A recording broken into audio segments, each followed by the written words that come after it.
یہ پہلا موقع تو نہیں ہے نا جب ناپاک لوگ اسلام اور پیغمبر اسلام کو بدنام کرنے کی ناپاک سازشیں کر رہے ہیں۔ یہ پہلی بار نہیں ہوا ہے کہ ان ناپاک لوگوں نے، ان لعینوں نے اپنی زبان سے، اپنی ناپاک زبان سے اللہ کے رسول صلی اللہ تعالی علیہ وسلم کی شان میں گستاخانہ جملے نکالے ہیں، نبی کی شان میں گستاخی کی ہے، اللہ کے رسول صلی اللہ تعالی علیہ وسلم کو برا بھلا کہا ہے، اور اب تو حد ہو گئی کہ کتاب تک نبی کریم صلی اللہ تعالی وسلم کی شان میں لکھ دی، گستاخی کر دی۔ اللہ کے رسول صلی اللہ تعالی علیہ وسلم کی شان میں برا بھلا اس کتاب کے اندر لکھا گیا ہے۔ یہ ملعون وسیم اور نرسنگھا نند دونوں ایک جگہ بیٹھ کر کے، یہ ایک جگہ بیٹھ کر کے اسلام کو، مسلمانوں کو، پیغمبر اسلام کو برا بھلا کہہ رہے ہیں، اور پہلے بھی کئی مرتبہ ایسا ہوا ہے، نہ جانے کتنی مرتبہ، کبھی قرآن کے بارے میں، قرآن کی آیتوں کے بارے میں یہ کہتا ہے، کبھی اسلام کے بارے میں یہ کہتا ہے، کبھی اللہ کے رسول صلی اللہ تعالی علیہ وسلم کی شان میں یہ گستاخی کرتے ہیں۔ احتجاجات ہوئے، FIR درج ہوئی، لیکن کیا ہوا؟ مسلمانوں کو مایوسی کا سامنا کرنا پڑا۔ تو کیا ہم یہ سمجھیں کہ پرشاسن ان کے ساتھ ہے، گورنمنٹ ان کا ساتھ دے رہی ہے؟ آخر یہ ہندوستان کے اندر کب تک ہوتا رہے گا کہ ایک کمیونٹی کے لوگوں کے دلوں کو تکلیف پہنچائی جائے گی؟ یہ آپ بھی جانتے ہیں کہ مسلمان سب کچھ برداشت کر سکتا ہے، مسلمان ہر چیز برداشت کر سکتا ہے، لیکن پیغمبر اسلام صلی اللہ تعالی علیہ وسلم کی شان میں ایک جملہ، ایک لفظ بھی استعمال نہیں، ایک لفظ بھی برداشت نہیں کر سکتا۔ مسلمان ایک لفظ بھی برداشت نہیں کر سکتا اللہ کے رسول صلی اللہ علیہ وسلم کی شان میں گستاخی کا، اور یہاں تو پتہ نہیں کیا کیا کہہ دیا کرتے ہیں۔ پھر یہی ہوگا، پھر احتجاجات ہوں گے، پھر FIR درج ہوں گی، پھر اسی طریقے سے کوئی اور پروپیگنڈا پھیلایا جائے گا، کسی اور طرف دھیان کو بھٹکا دیا جائے گا، سارے معاملات ختم ہو جائیں گے۔ آخر کیوں گورنمنٹ ان کا ساتھ دے رہی ہے؟ کیوں پرشاسن ان کا ساتھ دے رہا ہے؟ آخر ان کے ساتھ دینے کی وجہ کیا ہے؟ کھلے عام یہ گھومتے ہیں، مسلمانوں کے دلوں کو تکلیفیں پہنچاتے ہیں، مسلمانوں کو برا بھلا کہتے ہیں، سب کچھ ان کے خلاف کیا جاتا ہے، لیکن پھر بھی کوئی کاروائی ہمیں آج تک پرشاسن کی طرف سے ان کے خلاف ہوتے ہوئے دکھائی نہیں دی۔ کہتے ہیں جی اسلام تلوار کے زور پہ پھیلا ہے، اور تو نے ابھی اسلام کو پڑھا ہی نہیں ہے۔ ملعون اگر اسلام کو صحیح ڈھنگ سے پڑھ لیتا تو یہ نہ کہتا کہ اسلام تلوار کے زور سے پھیلا ہے، بلکہ اسلام اللہ کے رسول صلی اللہ تعالی علیہ وسلم کے اخلاق سے پھیلا ہے، آپ کی عادات و اطوار سے اسلام پھیلا ہے۔ نبی کی عادت و اخلاق کو دیکھ کر کے لوگ مسلمان ہو جایا کرتے تھے، اور اللہ کے نبی صلی اللہ تعالی علیہ وسلم کا مقام، آپ کا مرتبہ تو بہت افضل و اعلیٰ ہے۔ جو آپ کے صحابہ تھے، آپ کے جانثار تھے، انہی کو دیکھ کر کے غیر مسلم اسلام لے آیا کرتے تھے، انہی کے عادت و اطوار کو دیکھ کر کے غیر مسلم مسلمان ہو جایا کرتے تھے۔ کوئی ایک تاریخ مجھے بتا دیں، کوئی ایک واقعہ مجھے بتا دیں کہ ہاں اللہ کے رسول صلی اللہ تعالی علیہ وسلم نے تلوار لی ہو، کسی کی گردن پر رکھی ہو اور کہا ہو کہ کہہ لا الہ الا اللہ محمد رسول اللہ۔ بتا دیں کوئی ایک تاریخ۔ تم کہتے ہو تلوار کے زور پر پھیلا، کوئی ایک تاریخ ہمیں لا کر کے دکھا دیں کہ تلوار، ننگی تلوار ہو نبی کے ہاتھ میں، اس کی گردن پر رکھی ہو اور کہا ہو کہ پڑھ لا الہ الا اللہ محمد رسول اللہ۔ اور آج تک کسی صحابی نے، کسی عالم نے، کسی ولی نے، یا اسلام کے کسی ماننے والے نے اگر زبردستی کے ساتھ میں کسی کو اسلام کے اندر داخل کیا ہو تو مجھے بتا دے۔ اسلام میں لوگ آتے ہیں اسلام کی حقانیت کو، اسلام کی سچائی کو، اسلام کی اچھائی کو دیکھ کر کے۔ زبردستی نہیں لایا جاتا اسلام میں، کسی کو زبردستی نہیں کی جاتی کسی کے ساتھ میں۔ وہ بات آپ نے دیکھی ہوگی کہ کتنے لوگ اور کتنی مرتبہ مسلمانوں کو، کوئی ایک کیس ہوا ہے بتائیں مجھے آپ، کتنی مرتبہ اکیلے مسلمان کو نہ جانے کتنے لوگ اکٹھے ہو کر کے مار دیتے ہیں، لیکن کوئی ایک تاریخ ہمیں یہ بھی بتا دیں کہ ہاں غیر مسلم کوئی اکیلا ہو اور مسلمان بہت سارے ہوں، انہوں نے بہت ساروں نے مل کر اکیلے غیر مسلم کو کسی کو مارا ہو۔ یا اس سے نعرے لگوائے ہو، اس سے یہ کہا ہو کہ کہہ نعرے تکبیر اللہ اکبر، اس سے کبھی ایسا کہا ہو، کبھی آپ کو کوئی تاریخ ایسی نہیں ملے گی، کیونکہ اسلام ریلیجن آف پیس ہے، اسلام سکون کا مذہب ہے، اسلام شانتی کا مذہب ہے، اسلام کسی کو مارنے اور کاٹنے کا درس نہیں دیتا، اسلام تو بھائی چارگی کا درس دیتا ہے۔ یہی اسلام ہے کہ جس نے پڑوسیوں کے حقوق بتائے ہیں، یہی اسلام ہے کہ جس نے رشتہ داروں کے حقوق بتائے ہیں، یہی اسلام ہے کہ جس نے عورتوں کے حقوق بتائے ہیں۔ اگر عورتوں کو سب سے زیادہ عزت، عورتوں کا سب سے زیادہ احترام کسی مذہب میں کیا جاتا ہے تو وہ مذہب اسلام ہے، لیکن تم نہ جانے کون سے اسلام کو پیش کر رہے ہو دنیا کے سامنے، نہ جانے کون سا اسلام تم نے پڑھا ہے، ابھی مذہب اسلام کو اور پیغمبر اسلام کو تم نے صحیح سے پڑھ کر ہی نہیں دیکھا ہے۔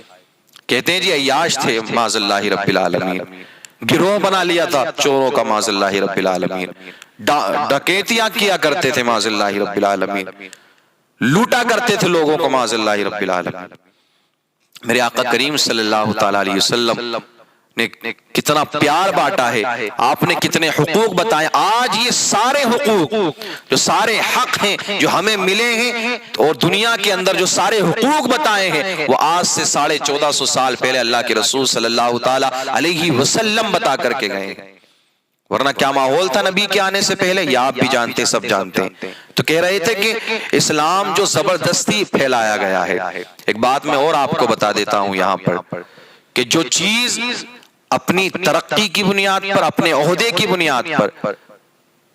زبردستی پھیلائی جاتی ہے، زبردستی کروائی جاتی ہے، یا کسی عہدے کو زبردستی پا لیا جاتا ہے، تو نہ وہ عہدہ زیادہ دن تک رہتا ہے، نہ وہ ترقی زیادہ دن تک رہتی ہے، نہ اگر کوئی پیسہ چھین لیا جاتا ہے اپنے عہدے کی بنیاد پر، نہ ہی وہ پیسہ زیادہ دن تک رہتا ہے۔ تاریخ اٹھا کر کے دیکھیں کتنے لوگ، کتنے بادشاہ ایسے گزرے ہیں کہ جنہوں نے ظلم کیا عوام پر، جنہوں نے مارا اور کاٹا، آج انہیں کوئی پوچھنے والا تک موجود نہیں ہے۔ یہ ہم خود کہتے ہیں، اگر اسلام تلوار کے زور پر پھیلتا، اگر پیغمبر اسلام تلوار لے کر کے نکلتے اور کہتے پڑھو لا الہ الا اللہ، نہیں تو تمہاری گردنیں کاٹ دی جائیں گی، تو یہ ہم خود کہتے ہیں کہ آج یہ اسلام ہمارے درمیان میں موجود نہ ہوتا، کب کا ختم ہو گیا ہوتا۔ یہ اسلام کی ایک حقانیت یہ ہے کہ اسلام نبی کے اخلاق کو دیکھ کر کے پھیلا، اور اسلام آج تک ہے اور انشاءاللہ قیامت تک اسلام رہے گا۔ تم کرتے رہو کوششیں، بکتے رہو اپنی زبان سے، اور پیغمبر اسلام کو سمجھنا یہ حرامیوں کا کام نہیں ہے، جن کی رگوں میں حلالی خون دوڑتا ہے وہی پیغمبر اسلام کو سمجھ پاتے ہیں، وہی اللہ کے رسول صلی اللہ تعالی علیہ وسلم کی شان کو سمجھ پاتے ہیں، آپ کی عظمت کو، آپ کی بلندی کو سمجھ پاتے ہیں۔ یہ حرامیوں کا کام نہیں ہے کہ وہ نبی کی ذات کو سمجھیں یا نبی کی ذات کے بارے میں کچھ کہیں۔ تمہاری پہچان ہوتی ہے یہیں سے کہ تمہاری رگوں میں حلالی خون ہے یا حرامی خون دوڑ رہا ہے۔ تو وہ آپ نے نہیں سنا کہ ایک غیر مسلم کا انتقال ہو جاتا ہے،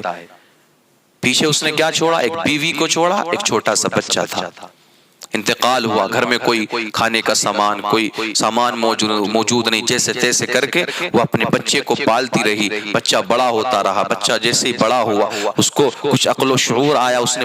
ماں کو جب اس نے دیکھا تو اس نے دیکھا کہ ماں جو لباس پہنے ہیں وہ بھی پھٹا پرانا ہے، پیوند لگے ہوئے ہیں، سر کو ڈھکنے کے لیے کوئی چادر تک موجود نہیں ہے۔ ماں سے بچے نے پوچھا ماں ذرا یہ تو بتا یہ تیرا لباس اتنا پھٹا ہوا کیوں ہے؟ تو ماں جواب دیتی ہے بیٹا جب تو چھوٹا تھا نا، جب سے یہی لباس میرے پاس میں ہے، آج تو بڑا ہو گیا ہے، آج تک میرے پاس دوسرا لباس ہی نہیں آیا، اسی کو پیوند لگاتی رہتی ہوں، پہنتی رہتی ہوں۔ ماں کبھی کسی نے تیری مدد نہیں کی؟ ماں کبھی کسی نے تیرا حال نہیں پوچھا آ کر کے؟ ماں کہتی ہے بیٹا کسی نے نہیں پوچھا۔ وہ اپنے چچا کے پاس جاتا ہے، چچا جان ہم بڑے پریشان ہیں، ہماری کچھ مدد کیجئے۔ چچا نے دھتکار دیا، رشتہ داروں کے پاس گئے انہوں نے بھگا دیا، پڑوسیوں کے پاس گئے انہوں نے بھگا دیا، راستے میں بچہ روتا ہوا جا رہا تھا، کسی نے روکا، کہا کیا معاملہ ہے، بچے روتا کیوں ہے؟ اس بچے نے اپنا سارا واقعہ، سارا ماجرا سنا دیا، میرے ساتھ میں یہ معاملہ ہے۔ تو جس شخص نے اس کو روکا تھا اس نے کہا اچھا پریشان ہونے کی ضرورت نہیں ہے، فلاں مقام پر جانا، وہاں پر محمد نام کا ایک شخص بیٹھتا ہے، ہم نے یہ سنا ہے اس کے دربار میں جو بھی جاتا ہے وہ اس کو کچھ نہ کچھ ضرور دے دیا کرتا ہے۔ یہ شان ہے میرے اللہ کے رسول صلی اللہ تعالی علیہ وسلم کی۔ میرے آقا تو خود فرماتے ہیں اپنے تو اپنے، کبھی ایسا بھی نہ ہو کہ تمہاری ذات سے غیروں کا بھی دل دکھ جائے۔ بات کرتے ہیں کاٹنے کی اور مارنے کی، نبی نے کبھی اپنی ذات سے کسی کا دل تک نہیں دکھایا، اور یہ تعلیم دی کہ اپنے تو اپنے، کبھی غیر کا بھی تمہاری ذات سے دل نہ دکھے۔ دل دکھانا بہت بڑا گناہ ہے اسلام کے اندر۔ بچہ ماں کے پاس جاتا ہے، ماں مجھے کسی نے مشورہ دیا ہے کہ کوئی محمد نام کا شخص ہے، وہ مدد کرتا ہے لوگوں کی، خالی ہاتھ نہیں بھیجتا کسی کو۔ ماں کہتی ہے بیٹا اس کے پاس نہیں جانا، غیر مسلم تھی نا، دوسرے مذہب سے تعلق رکھتی تھی، بیٹا اس کے پاس نہیں جانا،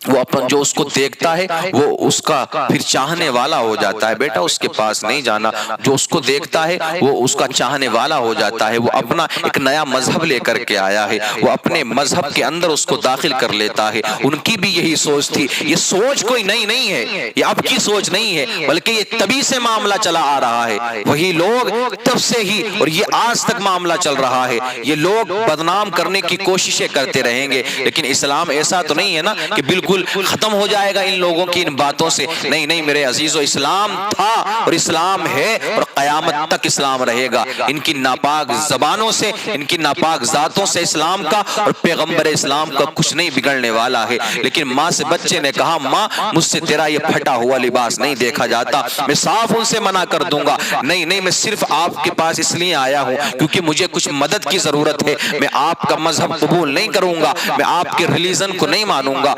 وہ لڑکا اللہ کے رسول صلی اللہ تعالی علیہ وسلم کی بارگاہ میں جاتا ہے، اس نے سارا ماجرا بتا دیا اور یہ بات اس نے کہہ دی کہ میں آپ کے مذہب کو نہیں مانوں گا۔ میرے آقا فرماتے ہیں کہ میں تجھ سے اپنا مذہب نہیں منواتا، لیکن یہ بتا کہ تیرا معاملہ کیا ہے۔ اس نے اپنا سارا ماجرا سنایا، ساری بات سنائی۔ یہ وہی بچہ تھا کہ جس کو رشتہ داروں نے دھتکار دیا تھا، جس کو اس کے چچا نے بھگا دیا تھا، جس کو اس کے قریبوں نے، عزیزوں نے بھگا دیا تھا، لیکن محمد رسول اللہ صلی اللہ تعالیٰ علیہ وسلم کی بارگاہ میں یہ بچہ جیسے ہی پہنچتا ہے اپنی بات بتاتا ہے، میرے آقا کریم صلی اللہ تعالیٰ علیہ وسلم نے بغیر کچھ کہے اپنی چادر اس کو پیش کر دی، اس کو پیش کی اور کہا کہ جا یہ تیری ماں کو جا کر کے دے دینا۔ وہ بچہ دوڑا دوڑا خوشی خوشی اپنی ماں کے پاس میں جاتا ہے۔ دیکھیں کہتے ہیں نا تلوار کے زور پہ، آؤ دیکھو اور سبق حاصل کرو، کچھ سیکھو، اپنے آپ کے اپنے ذہن کو سنبھالنے کی کوشش کرو۔ وہ بچہ اپنی ماں کے پاس میں جاتا ہے،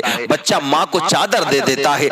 ماں اپنے جسم پر اس چادر کو اوڑھ لیتی ہے، لیکن اس ماں نے کہا بیٹا، انہوں نے یہ نہیں کہا کہ اسلام قبول کر لو، بچے نے کہا ماں نہیں، تو یوں ہی کہتی تھی کہ اسلام قبول کر لو، انہوں نے تو مجھ سے کچھ نہیں کہا۔ اب ماں کا جواب سنو، صرف یہی عادت تھی، یہی اخلاق تھا میرے اللہ کے رسول صلی اللہ تعالیٰ علیہ وسلم کا، میرے آقا کریم صلی اللہ تعالیٰ علیہ وسلم کا۔ وہ ماں کہتی ہے کہ بیٹا ہمارے اپنوں نے مدد نہیں کی، لیکن وہ جو ہمیں جانتا تک نہیں ہے، ابھی کوئی پہچان نہیں ہے، ہمارا مذہب اس کا مذہب الگ ہے، ہمارا دین الگ ہے اس کا دین الگ ہے، اس نے ہماری مدد کی ہے تو کیوں نہ ہم اسی کے دین کو اختیار کر لیتے ہیں۔ دونوں ماں بیٹے مسلمان ہو گئے، تلوار رکھی، زبردستی کی، مارا، دھمکی دی، لالچ دیا، کہتے ہیں لالچ دیا جاتا تھا، اور آج بھی جو مسلمان ہوتے ہیں غیر مسلم لوگ انہیں بھی لالچ دیا جاتا ہے۔ بتائیں نا کوئی ایک تاریخ، اللہ کے رسول صلی اللہ علیہ وسلم جب اس دنیا میں موجود تھے جب سے لے کے آج تک، بتائیں کوئی ایک تاریخ کہ لالچ کی بنیاد پر لوگ مسلمان نہیں ہوتے، بلکہ اللہ کے رسول کی سیرت کو پڑھ کر، صحابہ کی سیرت کو پڑھ کر، اولیاء کرام کی سیرت کو پڑھ کر۔ تو پیغام ہم یہی دینا چاہیں گے کہ یہ جو لوگ